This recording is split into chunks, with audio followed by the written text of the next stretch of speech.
Hello, and welcome to the show. It's Wrestling with Entertainment, the only audio experience on the web today, the trusted choice for interviewing all your favorite wrestlers every Tuesday and Wednesday, and previewing and reviewing the latest shows from WWE, AEW, New Japan, and everything in between every Saturday on YouTube and Castbox, sponsored by Rogue Energy and Player One Coffee. I am, of course, your host, James J., alongside Kaliko Yachts, who is not here tonight, but who is Scooter Dust. Always remember that two beavers are better than one. And it was a good week for Wrestling Wit as we interviewed Finn Corso on Monday, Andrew Cass and Johnny Pierce on Tuesday and Wednesday. Three incredible interviews.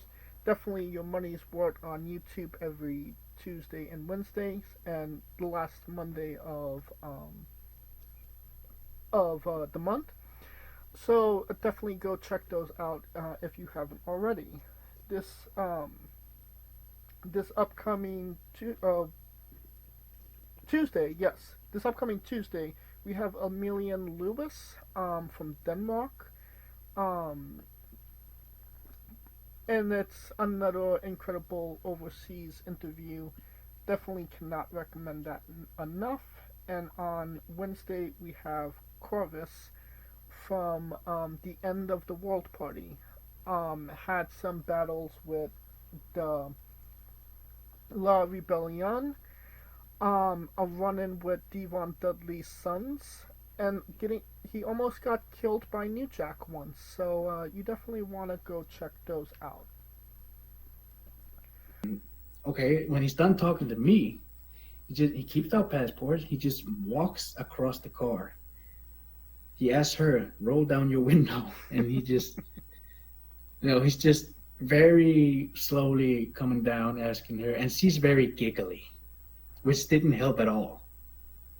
Very girly and giggly. So he's like, do you know these people? Yes. Okay. And then he's pointing at me. Is this a boyfriend girlfriend? Oh no. And then at some point he's running out of questions but he's still nervous for her. So he just looks at all of us in the car and asks, "So what are you doing?" "Oh, we're gonna wrestle." And this didn't clear up anything for him. Now he has more questions. Devon Dudley's sons, Terrence and Terrell. Not exactly the Dudley boys, but I mean the descendant of one of the most famous tag teams of all time, and Devon actually accompanied them. But what was that experience like? So that was really, growing up as a kid, obviously, I always loved the Hardys, the Dudleys, Edge and Christian. And that was another situation where we were reached out to by the promotion, and they told us who our opponents were. And we were like, "Hey, man, that's really cool. We're excited for it." And then he's like, "Hey, and just so you know, Devon will be with them." And we said, "Okay." And so we went in there a little bit nervous, but we had our match. And things weren't going our way. We had our friend step in and give us a hand. The referee unfortunately saw it, so it was DQ'd. But then after that match, Devon decides to get involved, and he actually hit me so hard that he tattooed my eye with that WWE Hall of Fame ring. Ooh. Yeah, and then unfortunately I got put through a table, which it was kind of in my mind. I was like, man, me as a kid would have loved this. Like, I got put through a table by the Dudleys, but as an adult, I'm like, I despise them. And I told him afterwards, I'm like, well, you know what? This is why the Hardys were my favorite, because they wouldn't have done this to me. And then on the 10th, we have Founder Jackson. On the 11th, Nico Klein. On the 17th, Arthur Order. On the 18th, Zoe Cannon. The 23rd, Kenny Calix. On the 24th, Dave Bradshaw. On the 25th, Kylie Devon. And on October 3rd, I believe that's correct, we have Mick Vanula. So a already September already looking up, already looking like a hot month for Wrestling With, so definitely check those out when you can. Alright, I think we're done putting ourselves over now. We're never done putting ourselves over. Well, it was not a great day for wrestling because we are wrestling with the news, and one of the biggest pieces of news to come out this week, and that's saying a lot, is that Psycho Sid Justice Vicious, however you wanted to call him, has unfortunately passed away. It did kind of seem out of nowhere, kind of sudden. Didn't necessarily have no really warning, honestly, which just kind of sucks because Sid was one of those big guys that definitely right place, right time, I would say, when it comes to Psycho Sid. No? Unless you're Arn Anderson. Huh? Unless you're Arn Anderson. Yeah, that's correct. But yeah, Sid wrestled for NWA, was a part of the Four Horsemen, wrestled with WWE, main evented WrestleMania 8 with Hulk Hogan. He had an impromptu shaving on Raw that one time on the barber shop, if you remember that. Came back to WCW, went back to WWE, just in time to win the WWE Championship from Shawn Michaels at Survivor Series 96. Dropped it to Michaels in Royal Rumble 97. All for Michaels to lose his smile. Bret Hart won the title at Fatal 4-Way. Final Four. Final Four. All for Sid to win the championship the next night. Becoming a two-time WWE champion, all to lose the championship in the main event of WrestleMania 13 to The Undertaker that year. So, a wild career. A lot of people would probably remember the WCW match, the famous leg break clip. You could say a lot about Sid, but you can't say that he wasn't uninteresting, no? No, very, very, very interesting man. We didn't even talk about the time he actually started in Memphis. That's right. Working with Jerry Lawler and Nick Bockwinkel out of CCW, and took took his gimmick from Mad Max as Lord Humongous. He would, and this is a weird and wild tale. In kayfabe, early 1988, Sid becomes a fan favorite and rekindles a kayfabe childhood friendship with Shane Douglas, resulting in the two forming a team and becoming NWA Southeastern Tag Team Champions. Yeah. He was also in arguably the greatest wrestling movie ever made, Ready to Rumble. He has a goon.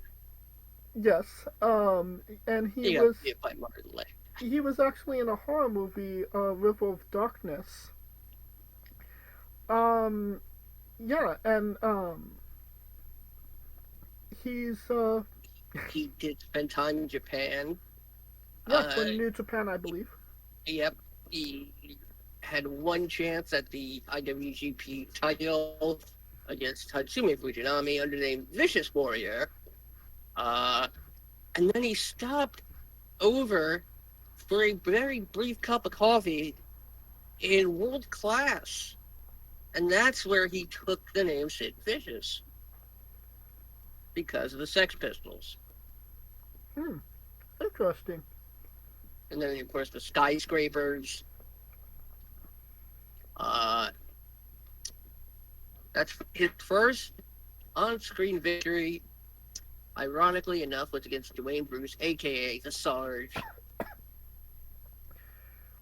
Like you said his name, Lord Humongous, Sid Udi, which is his given name. Sid Udy, yeah. Udy! Sid Justice, Sid Steel, Sid Vicious, Vicious Warrior, Sid Cyclops, and Psycho Sid. Since it's got the PE, I'm presuming it's Sid Cyclope. Like that terrible luchador. Maybe?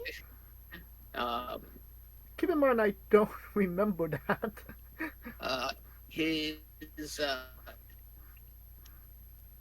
Sid did ever make a brief appearance on during one or two episodes of Big Brother, in which his son Frank competed on. I had the privilege of interviewing him, his son Frank, as part of Exit Press, which means Frank did not win either of his appearances. But yeah, Sid was a big teddy bear to everybody else, and one hell of a softball player. Correct. His last WWE appearance was June 25th, 2012. Against joining everybody in the ring to beat the shit out of Heath Slater. Yeah. It was his last appearance. He powerbombed Heath, and all the legends celebrated. Which is honestly, it was an awesome moment to see that when it happened, because we hadn't seen Sid in, like, forever. I think since 96, 97 if you're a WWE fan. It's funny. One time I had access to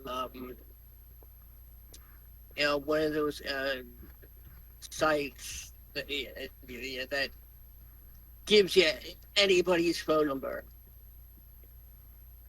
Like, literally, if it hasn't been hidden.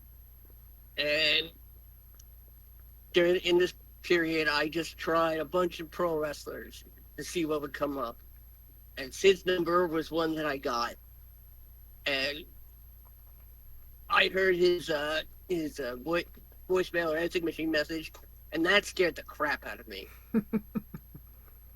When I was younger, and the WCW hotline existed, I got in so much trouble for calling the 900 number hotline because I was so convinced they had the thing where you could wrestle, in air quotes, against any of the WCW certain, and Sid was one of the choices, and I always picked Sid, and I never won. I wonder why. And then he taunted you after you lost.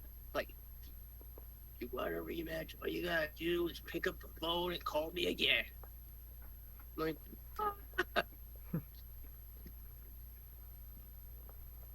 Interestingly enough, Sid was born December 16th, the same birthday as Brody Lee.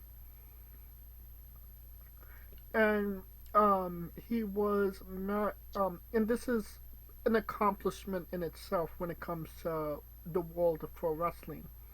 He was married to the same person since 1983. As you mentioned, he has a son. He has 2 children. And he only died at age 63, which really sucks. We've been talking about, Alpha and Sinca, well into their 70s, full life, full career. I feel like we could have got a little bit more time with Sid. Um, even a couple months ago, he did a rare interview where he said he felt like there was a good chance of him getting into the WWE Hall of Fame now that Vince McMahon wasn't there. That, Uh, that, that, that sounds incredibly ominous to me. it it sucks, but do you Because see? Can you I see? don't mean, Yeah. I don't mean to be calm or anything like that, but that almost sounds like he's saying, well,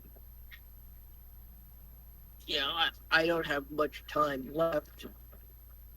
Looks like I'll have a better chance of getting in. Well, it was alluding to Vince McMahon not being there anymore, but Mm, yeah, that's 50% of it. I think 50% is knowing he was on borrowed time. quite possibly. Do you see Sid getting an induction nod this year? I mean, he's needed it for a while. I mean, look how long it took Vader. That's right. Um, I have I think it's Sid's time. Regardless of if he was uh, alive or dead, I would still be lobbying for him to to be in the Hall of Fame. I agree, 100%. Definitely, our thoughts and prayers go out to the friends and family. Um, you did good, Sid. You can rest easy. I'm sure you're playing softball in the sky as we speak. And don't worry, they're not live up there. Speaking of live, Raw was live last Monday as the main event went on. Uncle Howdy made his in-ring debut.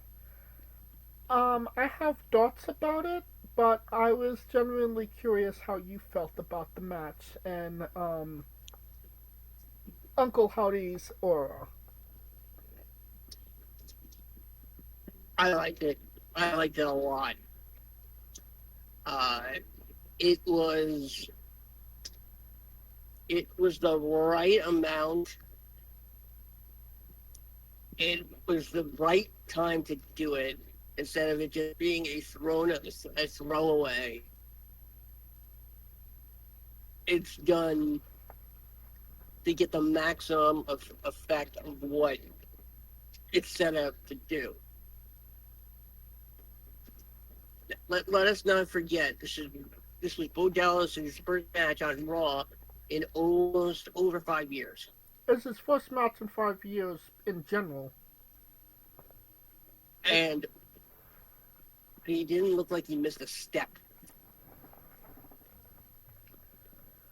I mean, dancing around with Chad Gable's limp body. I could have sworn we were watching Kurt Angle versus not Kurt Angle. John Cena and Bray Wyatt?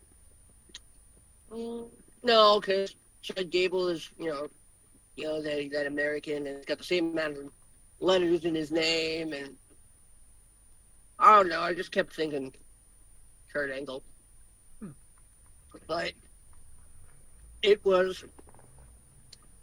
we knew it was gonna end up with some sort of clusterfuck. We just didn't know if it was gonna be a clusterfuck to end the match. Eventually, it did, and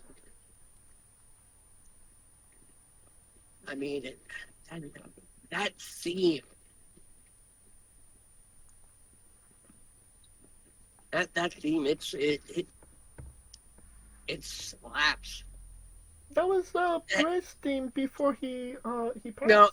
no, they've changed. No, just no. The hardcore theme version. What? No, no. This was new.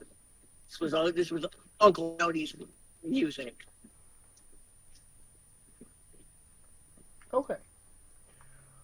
Well, I I did like it, but I felt first and foremost, let's talk about the entrance. I feel like Howdy rushed down to the ring. And I can understand, adrenaline was pumping. But when Bray came down to the ring, you watched Bray Wyatt come down to that ring. There was that aura and that presence. And I kind of feel like Howdy kind of just rushed the entrance when he sort of really, soaked it all in, if I'm being honest. The match itself was pretty good, I will say.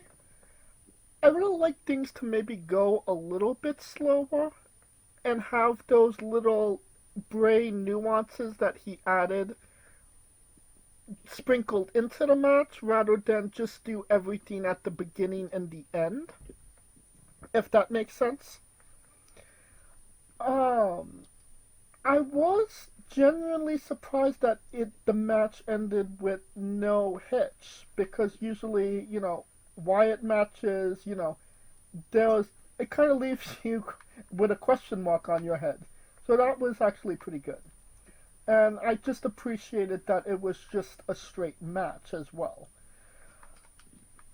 I like Bo Dallas. I like him as Uncle Howdy.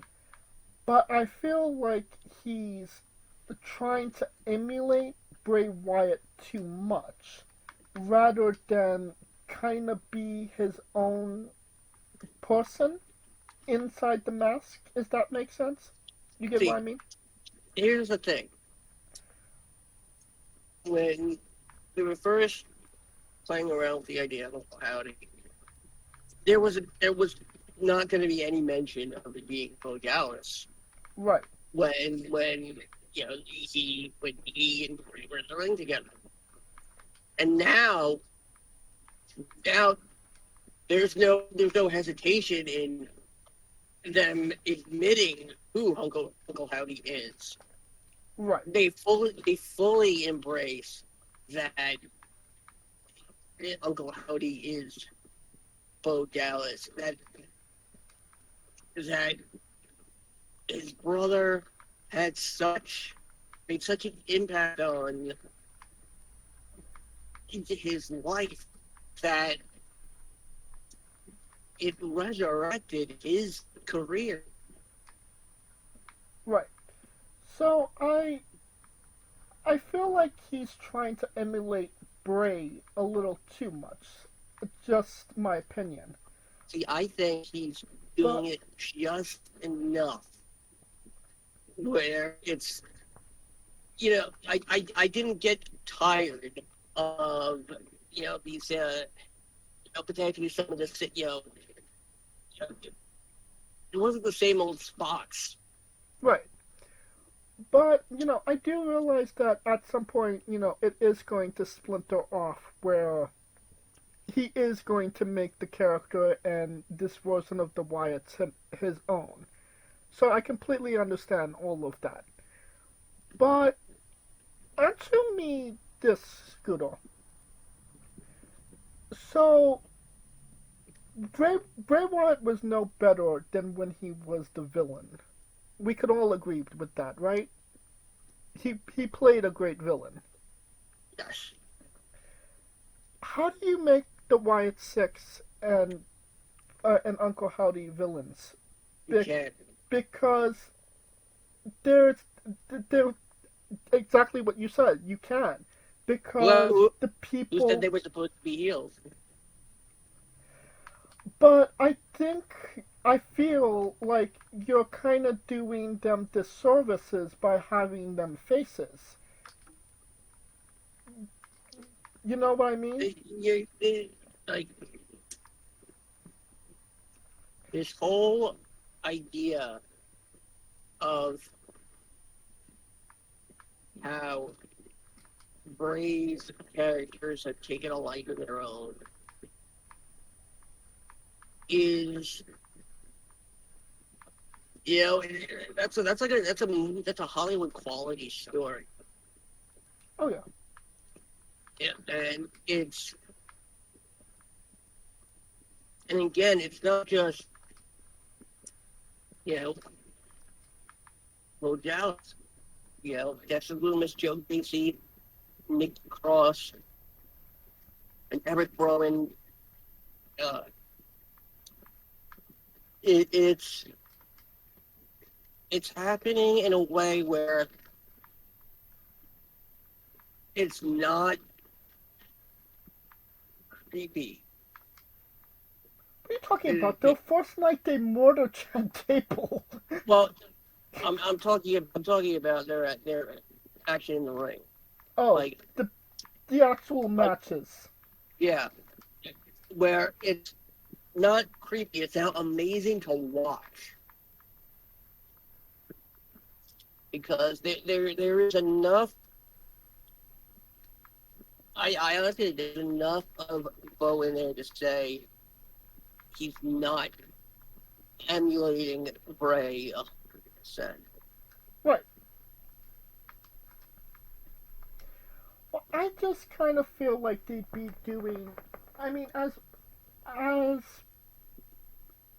heelless as the original Wyatt family was, the people absolutely loved them, but they were still going up against, baby faces.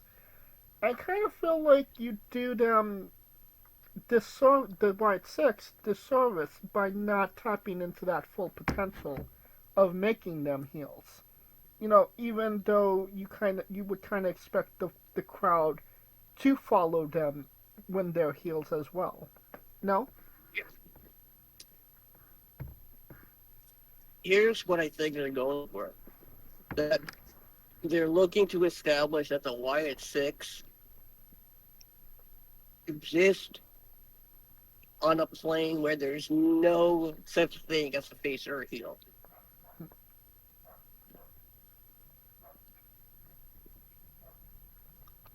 Well, speaking of face or heel, whatever you want to call him, Isaiah Swerve Strickland signed a new deal with AEW. He's getting a big check now.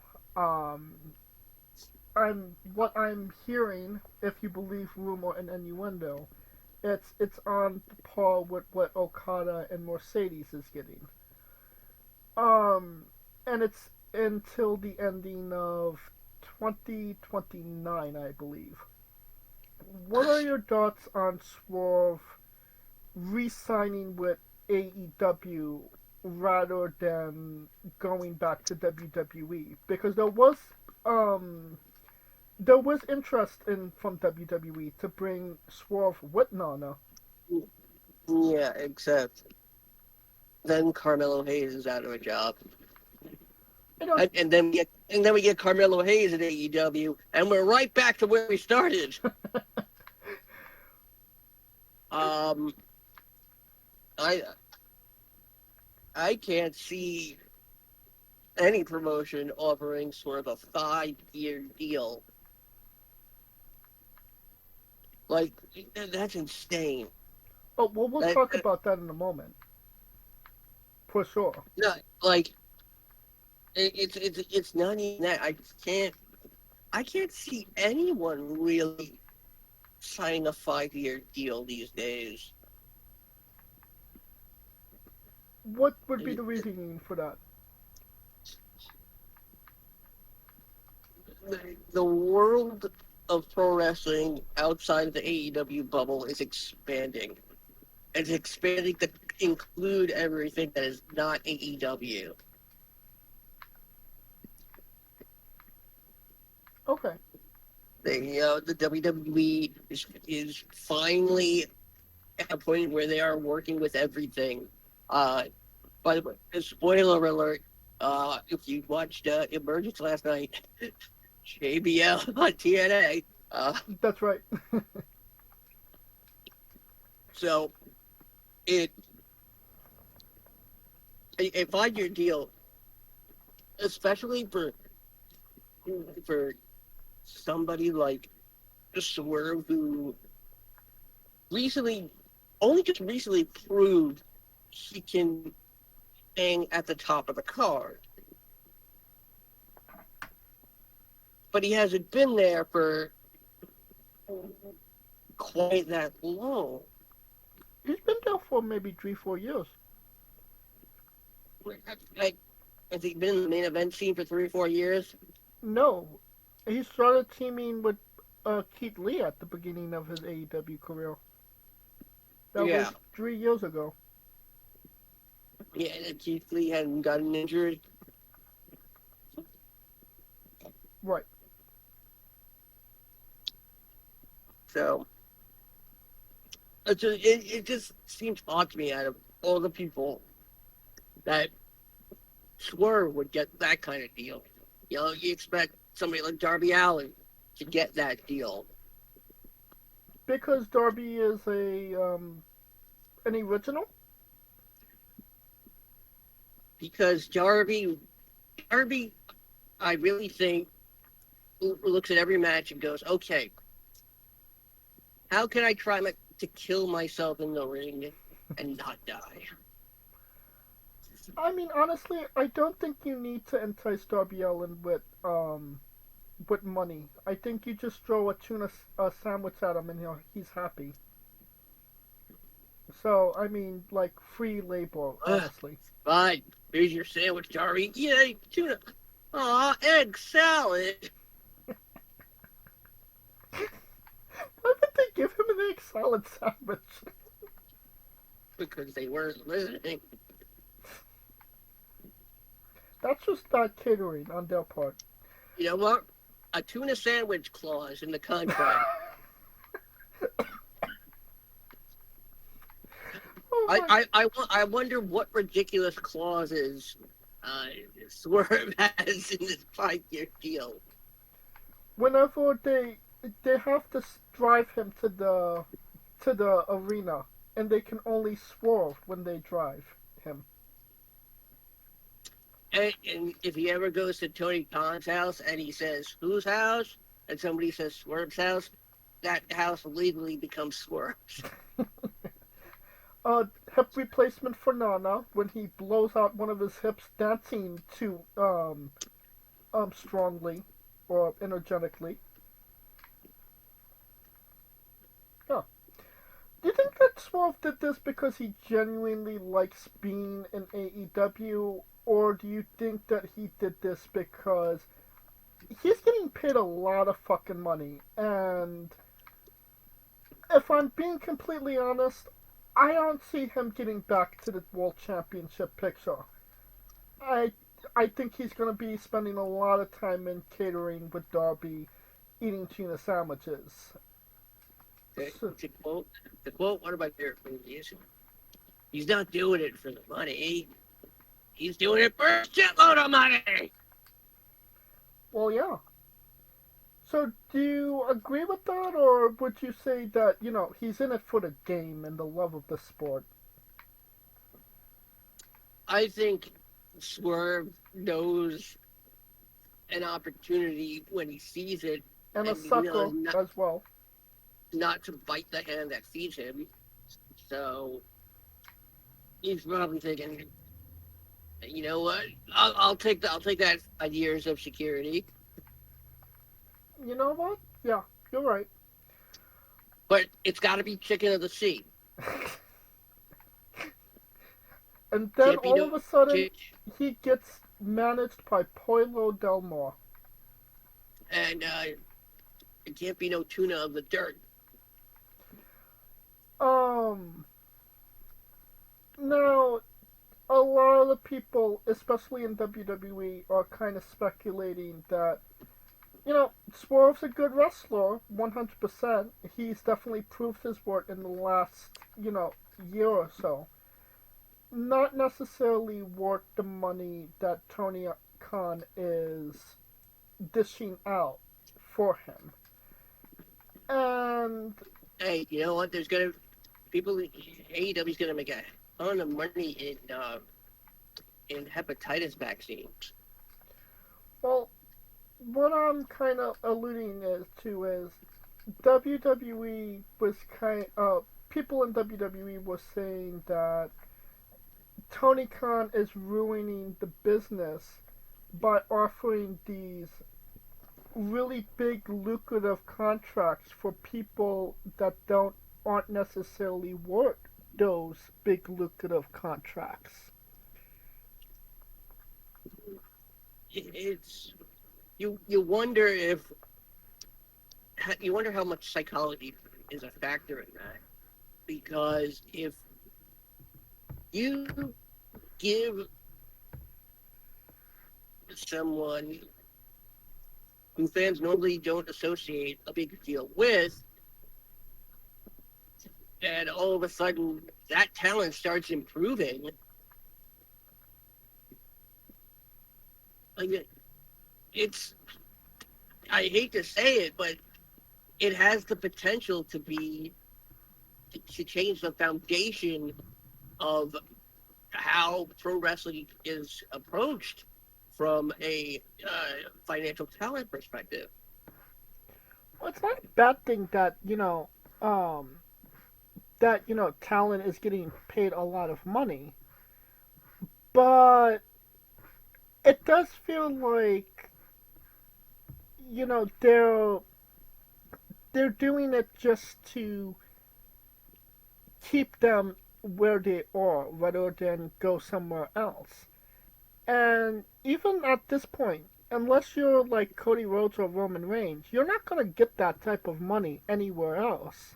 Well, It kind of yeah, financially ruins you to some degree. No? well, well, see, there was a mix-up. See that 5-year deal was actually he was supposed to go to Ricochet. Uh, somebody switched the names on the contracts. I'm looking at you, Samantha. No, WWE being WWE, do you see that them saying that they would maybe be interested in this one particular wrestler from AEW just to see if Tony Khan would up the money for that wrestler? You know what I mean? Your pick. Well, we know that some talent has tried that. I mean, it's not out of the realm of possibilities. Like, make the billionaire pay a fuckload a lot more money for no reason to keep gravity on his show. Like what is this? Is this Storage Wars where we're just trying to annoy the fuck out of people by getting them to spend more of the money? That's exactly what this is. It's like an auction. Pro Wrestling Auction, a new TV show coming this September. All the big companies will be Finally. what? We could buy that fella that we see on TV every week. You know, the guy with the bald head and the big muscles, and the tan, Baron Corbin. Ugh. I don't think there'd be any bidding war for Baron Corbin at this point. In fact, no, it would be an anti-auction. It'd be like, oh, we'll give you $5 million to take him. We'll give you $6 million to take him. You know, despite being a not that great of a wrestler, he's not a bad bowler. You know, I wouldn't necessarily hate it if Baron Corbin went to the world of professional bowling. the PTA, Yeah. the Professional Pullers Association. I mean, nobody's gonna mess with him because he was Interesting. a former pro wrestler. So I mean, Monday night 7-10 split. Next week. It's a spin pin challenge. a 3-pin challenge. Well, fuck it. Well, you can't translate gimmicks into bowling matches very well. Says who? Trying to Let's find try. Swerve's here. Try bowling inside a steel cage. I mean, wasn't there a match where they used a bowling ball?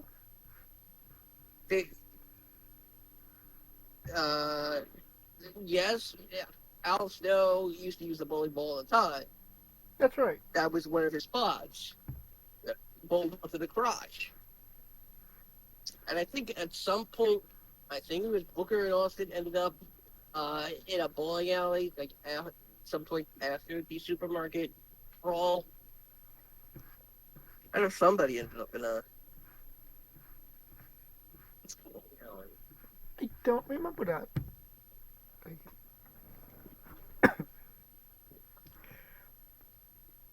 Hold on, I am getting the exact quote of what WWE said.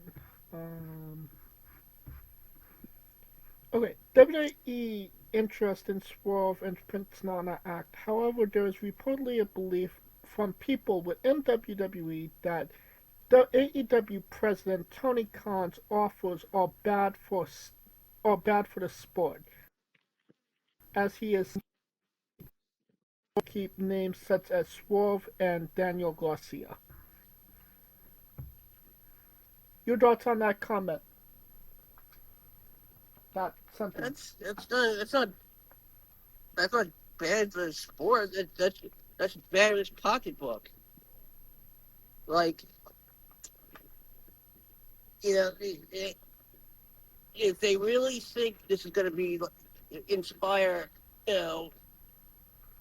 mid-carders to be like, well, we want what we think we're worth. You know what you know what they'll say?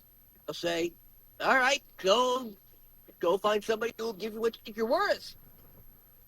And then nobody would hire them because they're not actually worth that. It's just because it's just what Tony Khan is willing to pay them. Exactly. So it's not a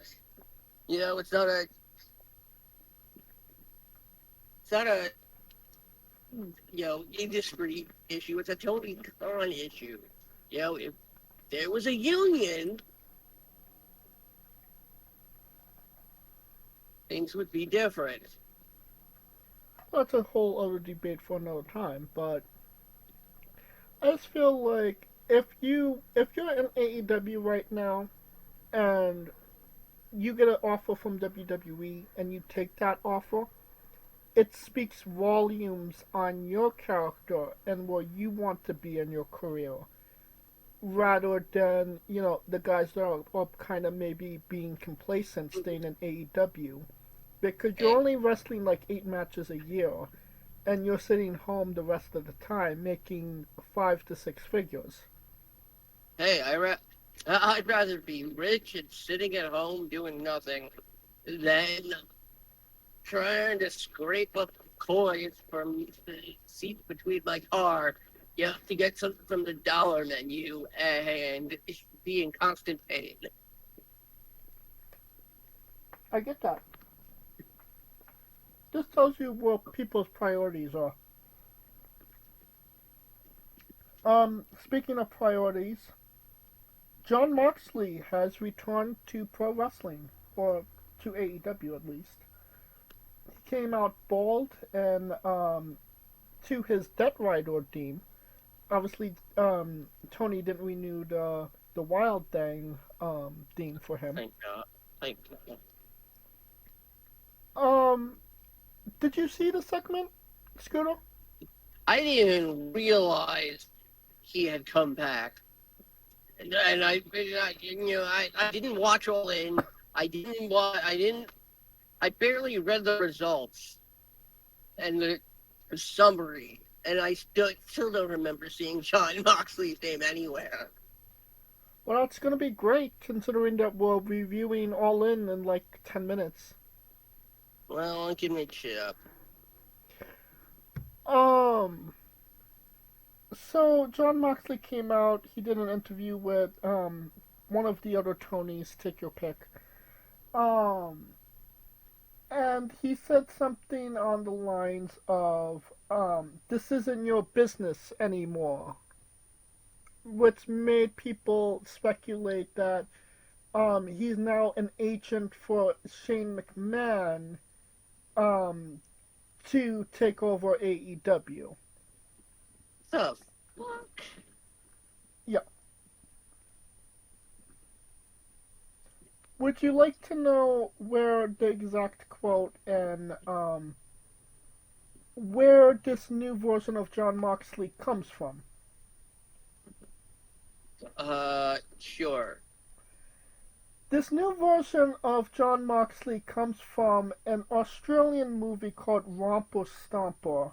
Oh, God. In which Russell Crowe plays, and I'm not making this up, this is not, this is actually fact.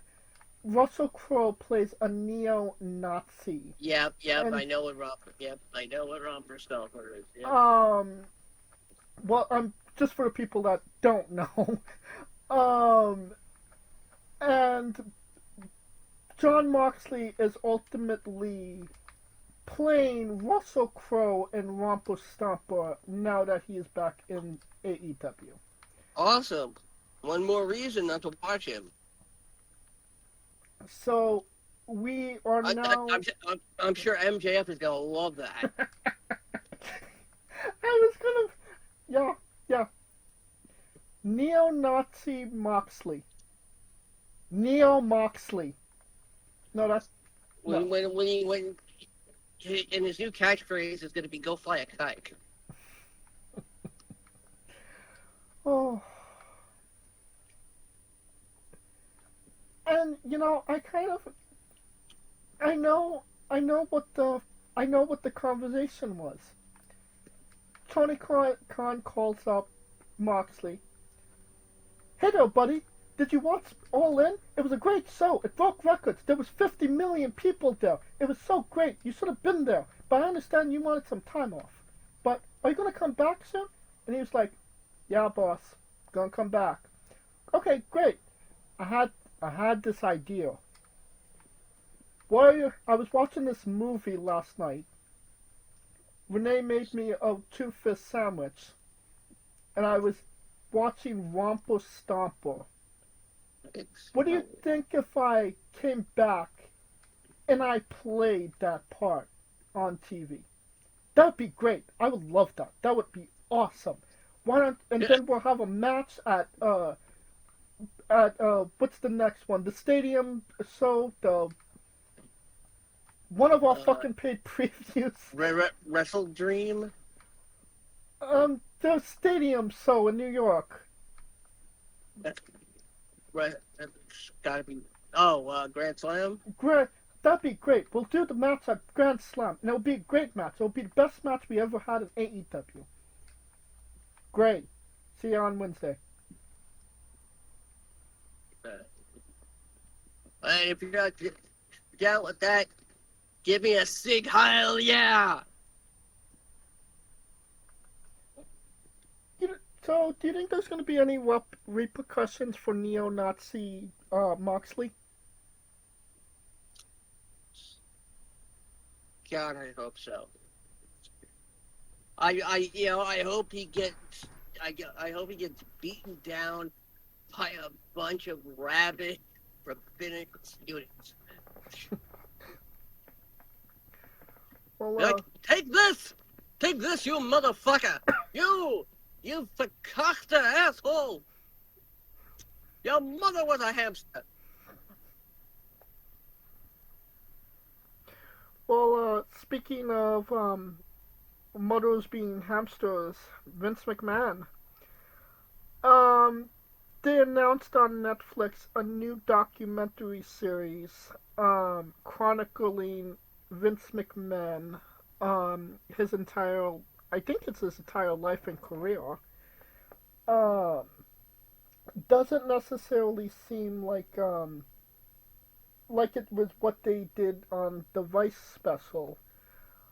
Um, but I do kind of wonder why they would do something like this documentary and consider it's coming out in September as well. Um, why would they do this when WWE is going to be on their network in a matter of a couple of months? Scooter? Yeah, who knows? Who knows? I mean, I do know that a part of Vince McMahon will be played by Harvey Weinstein. Will you stop it? It's not a movie. It's a documentary. Yeah, and they always have those reenactment clips. It's not that. It's not a dramatization. A documentary. It's an actual like legit documentary. I can't imagine Vince giving anybody permission to film anything in his house.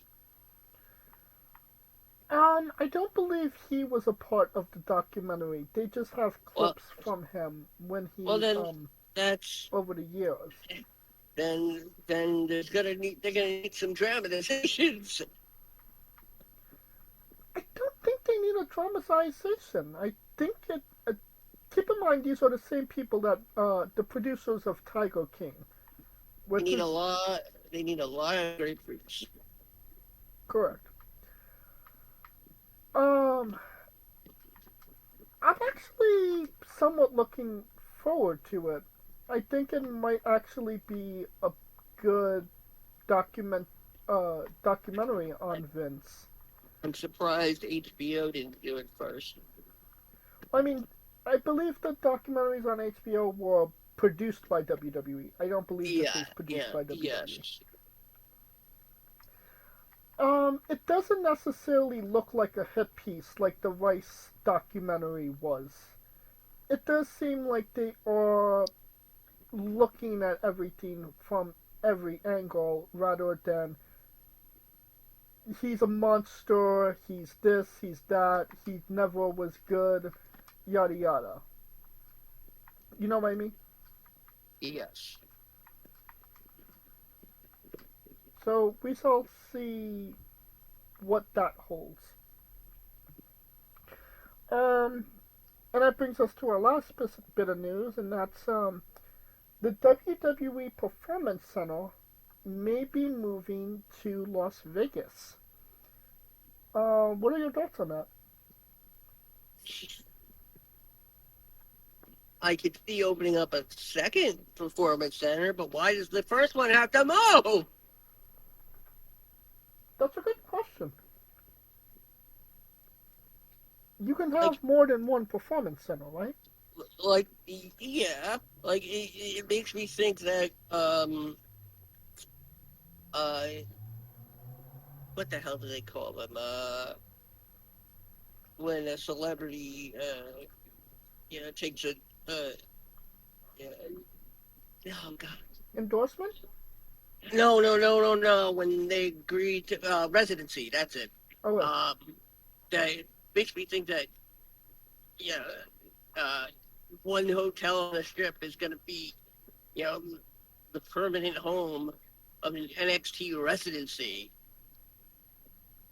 Meaning the WWE will get paid to have NXT shows there. I mean, it's not a bad idea. I mean, we were getting a WWE hotel at one point. After WWE Times Square failed. Yeah, no. The hospitality sector is something that WWE is not getting involved with again. No, I mean a legitimate Las Vegas Well, hotel. well, yeah, I know. Maybe if Kathleen Kennedy gets involved, we can actually get that hotel. Because the force is female. Put a chick in So it, make her gay. you just put you did so much to friggin' Star Wars. Friggin' Yeah. I don't know. It kind of seems like it's unnecessary. They're good in Florida. They're doing good stuff. I feel like having a performance center with, athletes at peak, physical levels. That's And like they call that a combine. having, athletes at, peak performance level and having them in the city of sin, it kind of feels like that's a recipe for disaster rather than success. Especially with all the legal hookers and blow. Tony Khan is gonna try and register as a student with a fake mustache and glasses. Like, yes, I'd like to. Where's the nearest brothel and mound of cocaine? I mean, think of it this way: Matt Riddle would have never made it onto NXT if he was signed just to the Performance Center. It's like pro wrestling's become a mafia. We're sending you to Las Vegas where we can keep an eye on you. And then at some point, WWE will be bought out by junk bonds. Well, if it's just a rumor / innuendo, then that's fine. But I feel like it would again. It's not necessarily the best idea to. You're doing good things in Florida. You're doing good things where you are. Why change that? Why change the dynamic?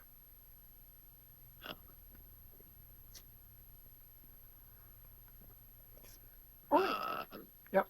I don't know if you were gonna go into this, but one person apparently did not watch out for the shoe. That's Mr. Nikki Bella. Yeah. Her, I can't believe Arda Sherkovsky arrested for domestic abuse against Nikki Bella, and he quotes, "She threw shoes at me." It's because she couldn't hold a pussy-scented candle to him. I think that's what pissed her off. Arda was like, when are you gonna make that candle for me? I think we should leave it at that. Oh yeah, that's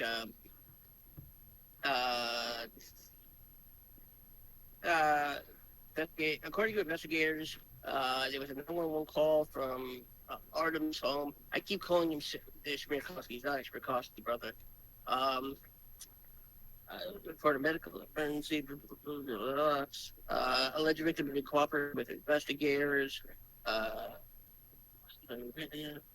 Potential criminal charges. Artem was dragged away claiming it was his twin brother. And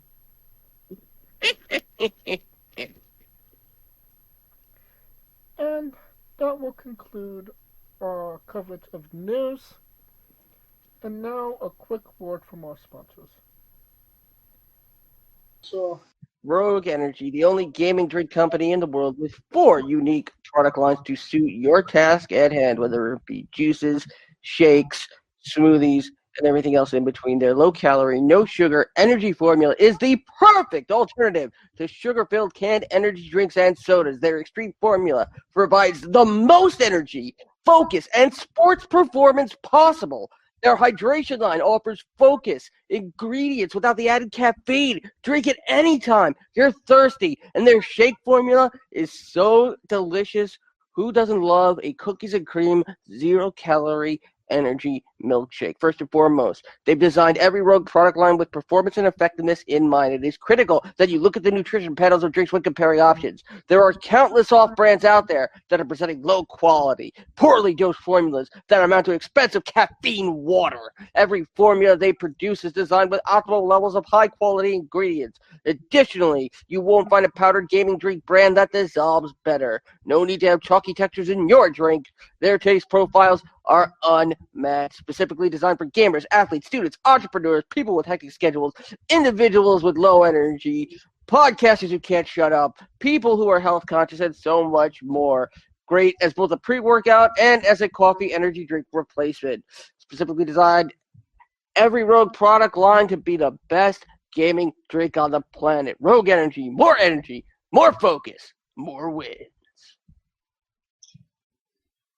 Use promo code WrestlingWithE for 10% off your next purchase. And we are wrestling with AEW All In 2024. It took place in London, England, at Wembley Stadium, and attendance was 53,385. Still not a bad number if I'm being honest. Considering they had last year 72,265. Obviously significant. It is a lower number, but whenever you get 50,000 people in an arena, I feel like that's an accolade in itself. No? Yeah, absolutely. Definitely an accolade in itself. So, yeah, we don't. You didn't watch this show, and I was watching. I was kind of half watching it, if I'm being honest. So, how the fuck are we doing this? We both owe each other a lot of fuck you. So, well, let's get into the first match on the pre-show, which none of us watched, including you. And don't pretend like you didn't. Fuck you. what's a pre-show? Yeah. 16-man tag team match. Tom Billington, Kip Sabian, Rocky Romero, Kyle Flatulence, Leo Rush, Action Spaghetti, Top Flight, Dante's Inferno Morton, and Darius Inferno's Morton, with Don Callis, defeated Jay Kinda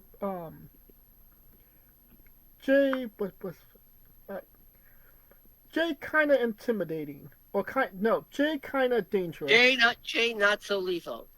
Jay Kinda Dangerous. Fat Man Singh, Anthony Go,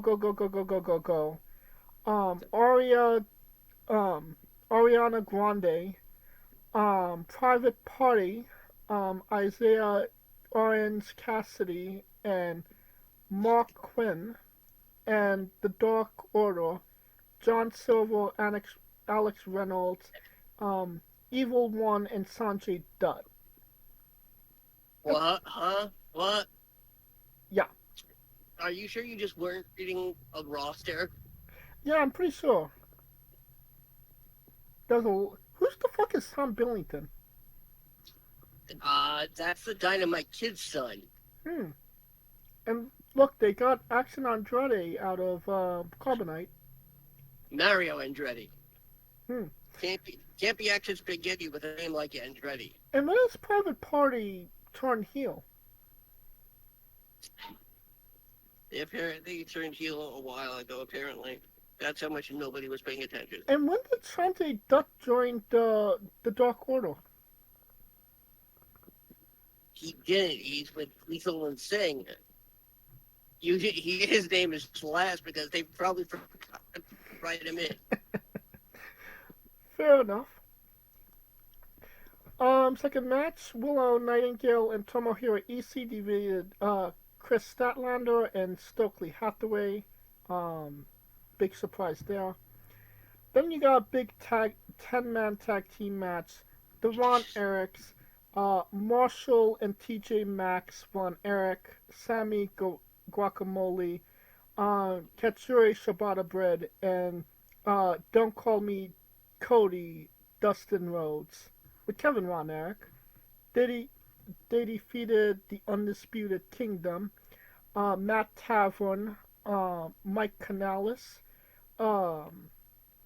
Bishop Khan, Brian Cage, and Tia Leone in 11 minutes and 10 seconds. Yeah, just after saying those names, I'm ready for a nap. Well, like on the pre-show, you have essentially a 16-man tag, which is essentially an 8-on-8. Then you have a 10-man tag, which is a 5-on-5. Jesus, tap dancing Christ. Let's get into the actual card now. Do we have to? Yes. We have Dateline, The Bastard, Pickpock, with the Combat Wombats, Claudio Ida Canoli, and Dord Wheeler Yuta. They won a Fatal 4 London ladder match to win the AEW World Trios Championships, defeating Patrick Archie, Christian Cage match, Luchasaurus, and Damian Wayne with Martha Wayne. The Bang Bang Bros Juice, Orange, Cassidy Robinson, and the Ass Boys, and the House of Blackface, Malarkey Black, Brody Burger King, and Don't Call Me Pal Buddy Matthews. What did you think of the match, Scooter? How come every time we come around these London ladders fall down like London ladders? So many. You realize that let's eliminate the fact that this is a pay-per-view for a second. And let's consider the pre-show matches. You realize that in the first 4 matches, there were over 40 talents.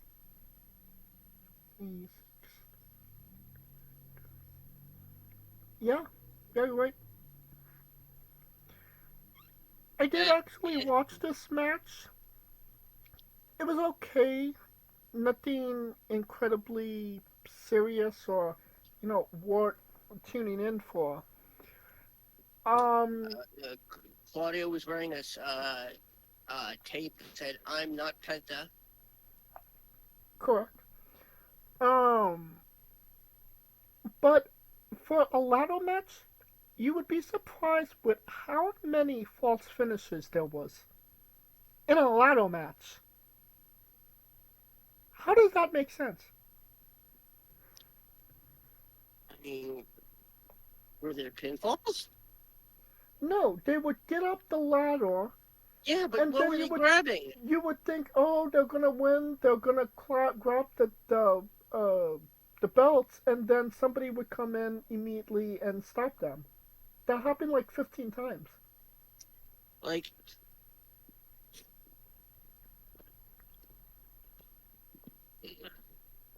it's like, all right, you know what? We had 5 false finishes this match. Next match, we gotta have 15.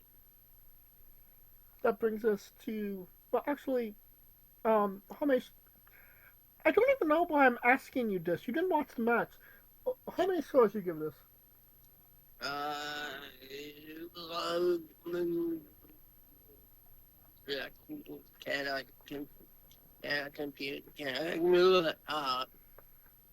give it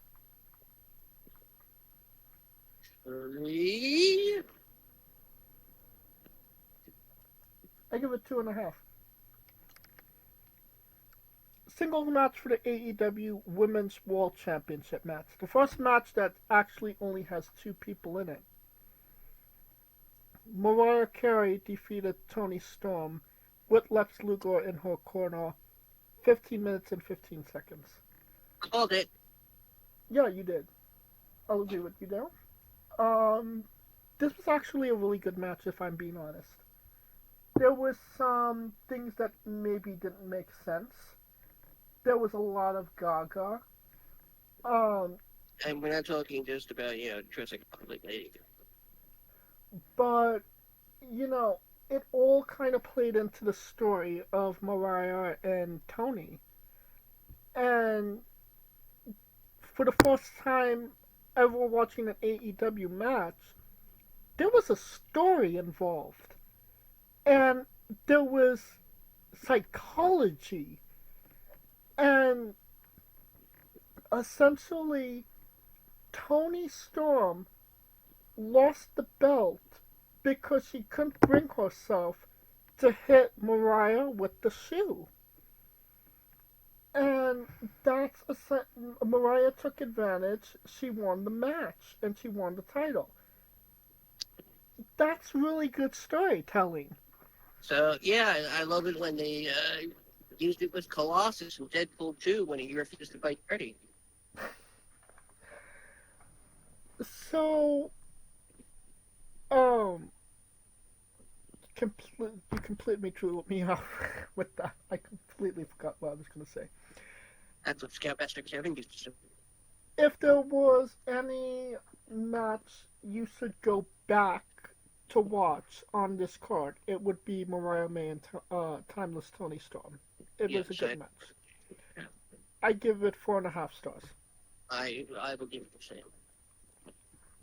Last chance match for the Fuck the World Championship. Hook defeated NDA as Jericho with Big Bob and Bandit Keith by submission, 10 minutes, 15 seconds. This was essentially a 3-on-1 handicap match with Bill and Keith interfering through the whole match. Bill and Keith's excellent adventure. Correct. There was a lot of gaga, a lot of crap, but seeing Taz put Keith in the transmission. I told you. And Hook doing it simultaneously with him.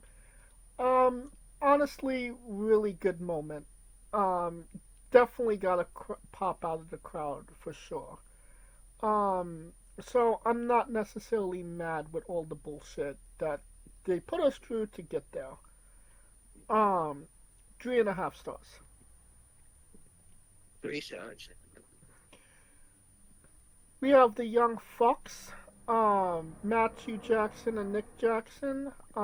They defeated FTR, Cash Wheeler, Dax Hardwood, and the Acclaim, Anthony Bowell Movement, and Castro Plaster with Billy Gunn, Daddy Ass, in 12 minutes and 5 seconds to retain their tag team championships.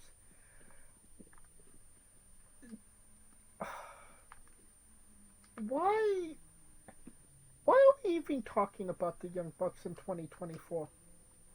Who knows? I mean, if there was ever a match to feed somebody's ego, this would be fucking it. You literally put yourself in a match with the guys that beat you last year at the same event just so you could say that you got a win on them in the same place. It's so self-indulgent. It's not even funny. But I kinda knew this was coming. I knew they were going to do this, so I didn't even necessarily win the match. I didn't even watch the match. I sped it up. You certainly didn't win. Yeah. Kind of disappointing on Max Caster as well. Not necessarily his best rap. It wasn't a bad rap, but it wasn't a good rap, I would say. Or necessarily memorable for him. Has Max Caster lost it? I don't know, but since he's been, since he has been doing it very often, he might have lost us a step or two in his bars. Or is it maybe time for Anthony Bowen to maybe go strike it on his own? I don't know if Bowen's could have successful singles career because yet. Why would you say that?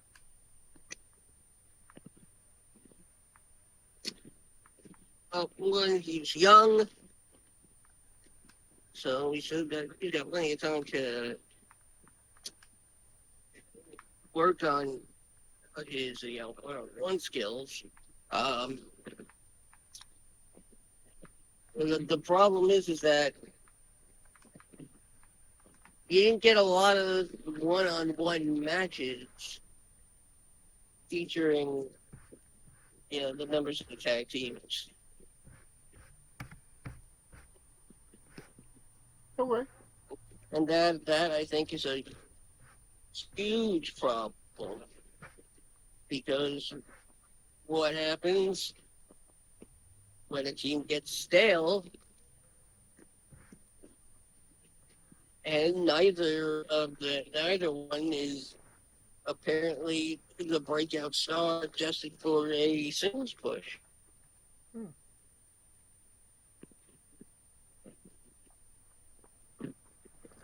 Well, I give this match 2 fast-forward bars. 3 fast-forward bars, which is -2 bars. Now we have the Casino Gauntlet match for a future AEW World Championship match. Lasted 26 minutes. Order of entrance: freshly pooped Orange Cassidy, Kazuchika Okada, Nigel McGuinness, Kyle O'Reilly parts, Zack Sabre Jr., Roderick Strong, Mark Briscoe, Hangman Page, Jeff Jarrett, Rick O'Shea, Christian Cage, and Luchasaurus. Christian Cage won by pinning Kyle O'Reilly parts.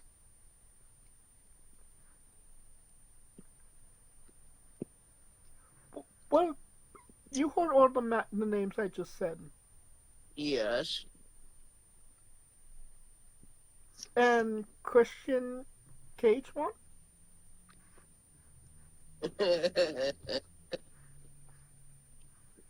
I mean, you really didn't think Ricochet was going to win it, did you? I mean, everybody in this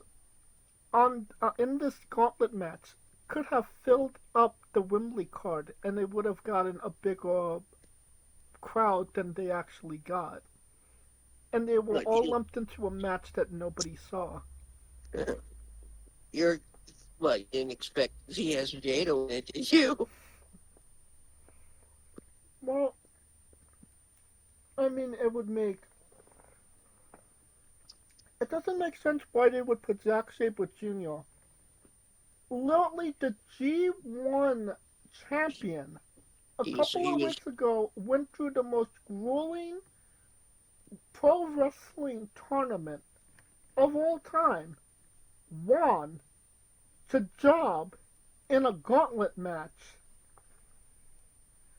What the fuck? He was a surprise. And I mean, Ricochet, I mean, he was a big, surprise that he was going to be coming to AEW. And they wasted him in a gauntlet match that he didn't even fucking win? This is AEW.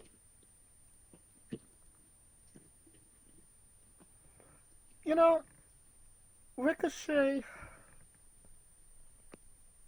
he's kind of like a lost cause at this point in my mind. Like, why would you go? Why would you leave WWE and your fucking fiance to go to AEW?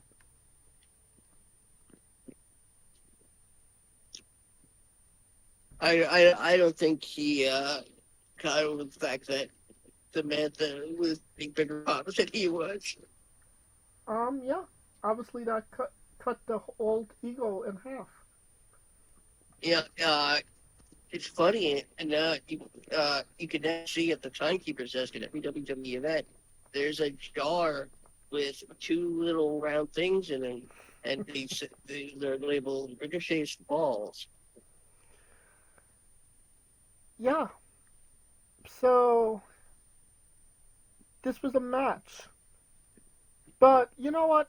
Out of everything that I said, all of that crappy shit that happened, Nigel McGuinness getting to be in the ring one more time in one of the biggest venues you could possibly imagine. Um, I Yeah, imagine that that's a great moment for him, and I couldn't be happier for him. As you know, I've I've watched his career. No, Scooter. yeah, that was really great to see. I'm kind of wondering if it could have happened when he was working at NXT. I mean, there's a better chance of it happening in NXT now that he's done it. But yeah, definitely feel good moment of the night, even though nobody's seen it. All right, enter a singles match for the AEW International Championship. Will Ospreay versus he defeated MJF. He changed it back from the America title to the International Championship in 25 minutes and 50 seconds. Considering that they primarily only run in America, does that make Will Ospreay a heel? You're saying this, and there's a company who's had a belt called the Intercontinental title. But they also have a United States Championship as well. Yes, so I mean, technically they're two companies, so if they've got two sets of titles, so I don't, I don't understand. well, if AEW had a United States Championship, Yeah, well then maybe yeah, that would cut some slack. Since a title that's called the International title or Intercontinental title isn't defended all over the world. well, I mean the first match was held. The first tournament, the crowned the first Intercontinental Champion was held in Rio de Janeiro. So I mean it was won on international grounds. Yes, it was made up on international grounds. It was well anyway. This match was it's what you would expect. A lot of false finishes. A lot of it's an AEW match. Let's just call it that. It is what it is. It is what you would expect it would to be. I didn't watch the hour match, but I can't imagine it did anything differently. And Daniel Garcia interfered in the end, costing MJF the match. So yeah, all around. How much? 2 stars. 1.5. Singles match for the AEW That Bitch Show Championship. Mercedes Monet with chamomile tea defeated Britt Baker with the Candlestick Maker in 17 minutes and 25 seconds. This was everything that everybody said it was. and more. And that's not a good thing. Yeah, hey, we both had our money on Jamie Hayter at some point. We just chose the wrong point. I thought that was Becky Lynch. She just they they signed her contract through Timu though. Um, And yeah, it was not. It wasn't the match you think it could have been. Um, Considering that the build up I, was I mean, primarily good. I thought it was going to be a really terrible match, so maybe it was. It was a terrible match. So it was all I thought. Uh, 1.5. Negative 1.5. Then you have a coffee table match for the AEW TNT Championship.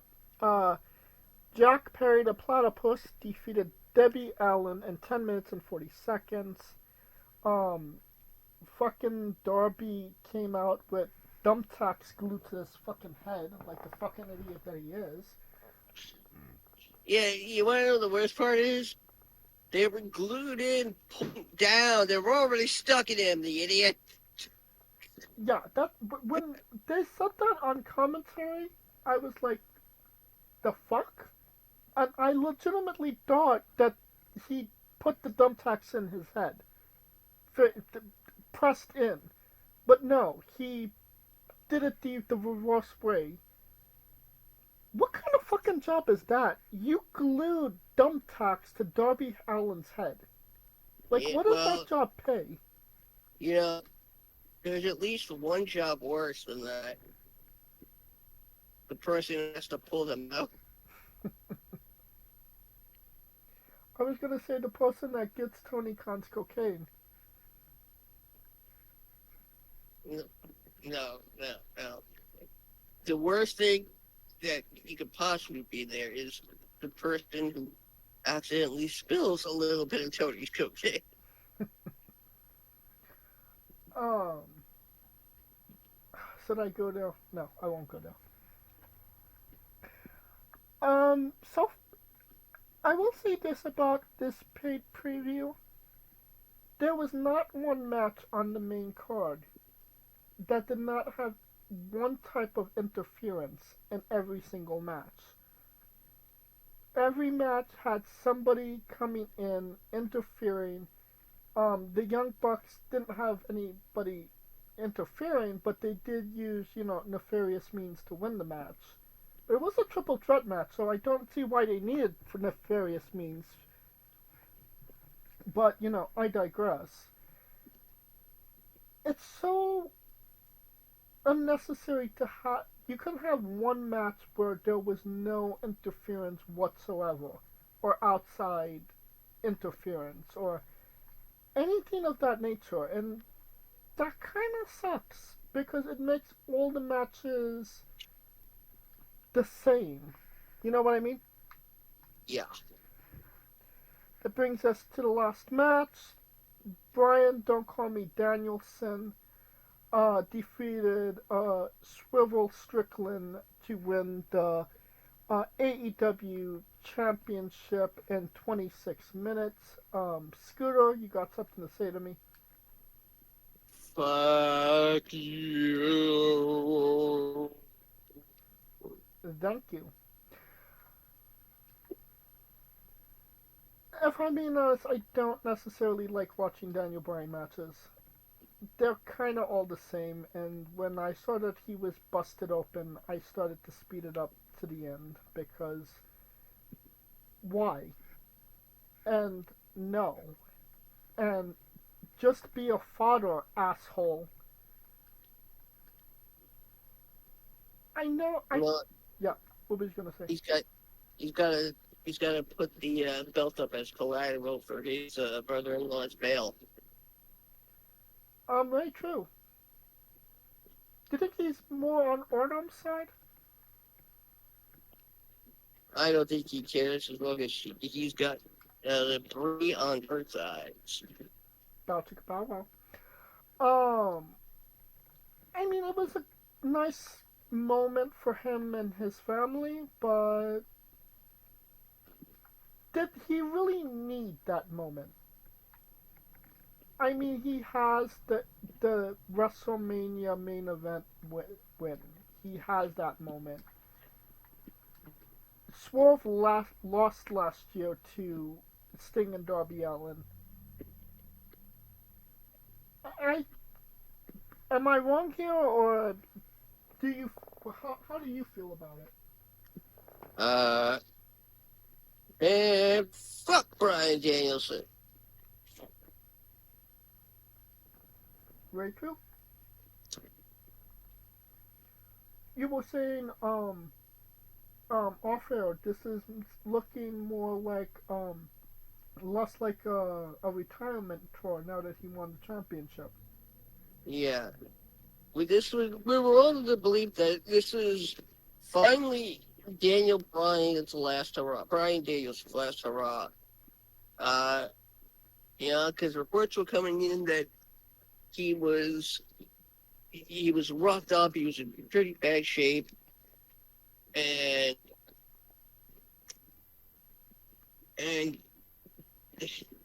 you know, 9 times out of 10, when you hear that talent who's that beat up is competing in a career match, it usually spells the end. Because it was definitely a swerve, not the swerve we wanted, but a swerve. I mean, Bryan Danielson isn't going to be doing what Swerve was doing and coming out there every night. Hell, after he won it, Swerve was the first match on Dynamite and he defended the title against Kyle Flashlins. So, I mean, that's not saying a lot. When was the last time he won a match? I mean, I swear, though, if this leads to a Bryan Danielson John Moxley feud, I'm gonna be pissed. You know, it would not surprise me if I'm being honest. And you're saying, we're saying, the retirement tour, yada yada. Is Daniel Bryan, considering what they did with Sting, retired as tag team champion, are they going to do the same thing with Bryan Danielson? If they do, they should say, well, yes, AEW will never have a champion again. Like, they have to make it where if you want the belt to come back, you have to convince Bryan to compete.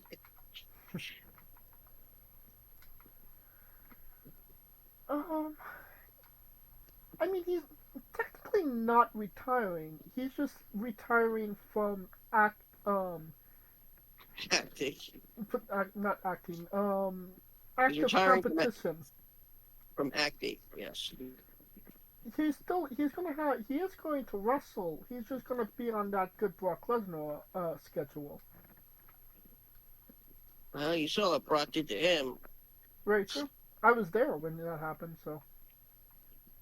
Yeah, watch Brock shows up on Dynamite! Oh, if that happens and you get a text message that says "fuck you," you're gonna know why.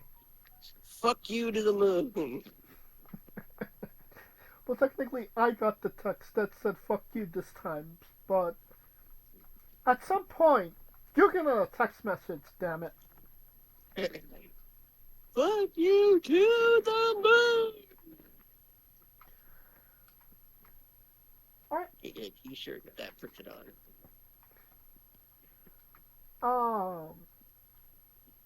The show as a whole, thumbs up, thumbs down, thumbs in the middle. Somebody severed the thumb and didn't bother to keep it on ice. But That's a saying something because you literally did not watch any of the matches. I know. So, if anyone's a winner, it's me. Yeah, you're definitely the winner here. I award them no points. And may God have mercy on their souls. I give it thumbs in the middle. I didn't watch everything on the show, but what I did watch, I didn't necessarily mind as much as I thought I would. Which is all you could really ask when you're watching AEW at this point. So, thumbs in the middle. Alright, I believe that will conclude our coverage of AEW All In and this episode as a whole. Thank you for listening. If you like what we're doing, please like, subscribe, comment, both on YouTube and Castbox. This was sponsored by Rogue Energy and Player One Coffee. Join us this upcoming Tuesday as we interview Emilian Lewis, and this Wednesday as we interview Corvus. And join us every Tuesday and Wednesday for new incredible interviews. Follow the show at Wrestling with E-Ball on X, Thread, and Instagram for information on who we're interviewing, when we're interviewing, links to those interviews, and so much more. Follow me personally at JamesJ993. Where can we find Scooter? As always, find me on X at Scooter Dust, as I am officially 40. And always remember to ask yourself Granny's 3 questions. What is because of me? What is because of others? And what is because? If you can answer those honestly, then there's nothing you can't achieve in life. Take care, dearies. You're doing so well. For Coleco Yachts and Scooter Dust, I'm James J, and this has been Wrestling with Entertainment. Hey folks, this is the Colossal Mike Law, and you are listening to Wrestling with Entertainment. Enjoy the show, support these guys. We appreciate it very much. We'll see you at ringside.